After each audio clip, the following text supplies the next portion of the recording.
खाकी जो है शर्मनाक हुई है। फिलहाल बड़ी खबर से निकलकर सामने आई है, बड़ी जानकारी आपको दे रही हैं। अलवर में एक बार फिर खाकी जो है दागदार हुई है। नाबालिग को डरा धमकाकर करते थे दुष्कर्म। रैणी थाने में पुलिस कर्मियों के खिलाफ मामला दर्ज किया गया है। 3 पुलिसकर्मियों पर गैंगरेप का मामला। अलवर में एक बार फिर खाकी हुई दागदार। पीड़िता के भाई ने यह पूरा मामला दर्ज किया है। बड़ी खबर आपको दे रहे हैं, 3 पुलिसकर्मियों पर गैंगरेप का मामला दर्ज किया गया है। ये बड़ी खबर इस वक्त निकलकर सामने आई है। अलवर में एक बार फिर खाकी दागदार हुई है। 3 पुलिसकर्मियों पर गैंगरेप का मामला दर्ज किया गया है और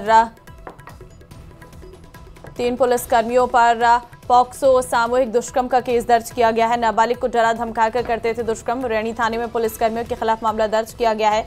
एसपी अलवर ने तीनों पुलिसकर्मियों को लाइन हाजिर किया है। पीड़िता के भाई को आर्म्स एक्ट में फंसाने की धमकी देकर गैंगरेप करते थे। तो 3 पुलिसकर्मी रक्षक ही यहां पर भक्षक बनते हुए नजर आ रहे हैं। 3 पुलिसकर्मियों पर पॉक्सो गैंगरेप का केस दर्ज किया गया है। पीड़िता के भाई को आर्म्स एक्ट में फंसाने की धमकी देते थे।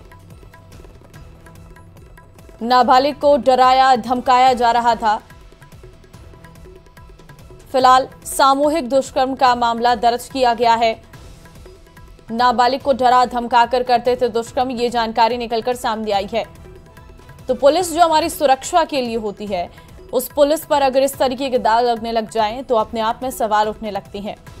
ऐसे पुलिसकर्मी जिन पर ये सारे मामले दर्ज हुए हैं, फिलहाल उन पर अब कार्रवाई की जाएगी। आगे जांच पड़ताल में अगर ये दोषी पाए जाते हैं तो इन्हें सस्पेंड भी कर दिया जाएगा। 3 पुलिसकर्मी पर गैंगरेप का मामला दर्ज किया गया है। 3 पुलिसकर्मियों पर पॉक्सो सामूहिक दुष्कर्म का केस दर्ज हुआ है। नाबालिग को डरा धमकाकर दुष्कर्म की वारदात को ये अंजाम देते थे। रैणी थाने में पुलिसकर्मियों के खिलाफ मामला दर्ज किया गया है। अब आगे पुलिस इस पूरे मामले की जांच करेगी। संवाददाता राजेश इस वक्त हमारे साथ फोन लाइन पे है। राजेंद्र, जानकारी सामने आ रही है कि 3 पुलिसकर्मियों पर गैंगरेप का मामला दर्ज हुआ है। खाकी में एक बार फिर से दाग लग रहे हैं, क्या अपडेट आपके पास?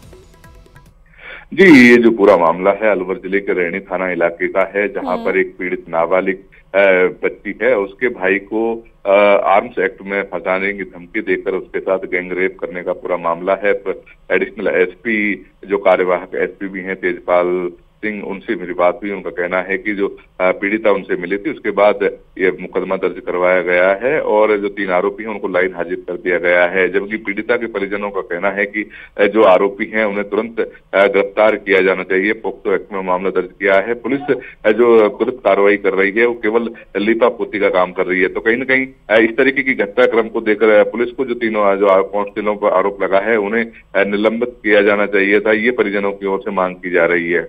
लेकिन अभी तक पुलिस ने केवल उन्हें जो 3 पुलिसकर्मी उनको लाइन हाजिर किया है और जो जांच है मामले की वो राजगढ़ के जो डीएसपी हैं उनको सौंपी गई है। पीड़िता का जो मेडिकल, क्योंकि 2 साल पुराना मामला बताया जा रहा है, इसके बावजूद पुलिस ने जो मेडिकल की कार्रवाई है वो करवा दी गई है। ठीक है राजेंद्र, लेकिन क्या इससे पहले भी इस तरीके से कभी जो आरोप है नाबालिग की तरफ से वो लगाए गए हो या मामला दर्ज किया गया हो? क्योंकि जो पीड़िता के भाई हैं उनकी तरफ से कहा गया है कि उन्हें भी इस पूरे मामले में कहीं ना कहीं डराया धमकाया जा रहा था।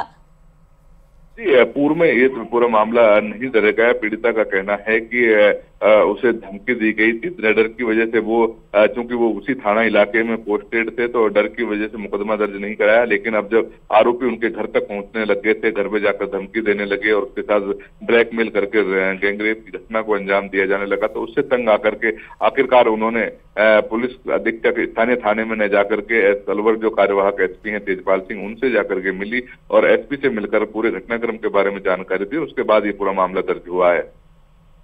ठीक है, लेकिन अब जब मामला दर्ज हो गया है तो इन पुलिसकर्मियों का भी कोई बयान सामने आया जिन पर ये आरोप लगे हैं? 3 पुलिसकर्मी अभी तक जो तीनों पुलिसकर्मी हैं वो रिपोर्ट दर्ज होने के बाद में थाने पर मौजूद नहीं है और अब भी क्योंकि कल ही एसपी अलवर की ओर से आदेश जारी किए गए हैं उन्हें लाइन हाजिर करने के, तो अब क्या रिपोर्ट उन्होंने अभी तक तो लाइन में आकर के रिपोर्ट नहीं दी है। जब तक वहां से थाने से रिलीव होकर के और यहाँ आते हैं लाइन में, उसके बाद पता चल पाएगा। लेकिन अभी तक वो लाइन में आकर के रिपोर्टिंग नहीं की है उन्होंने।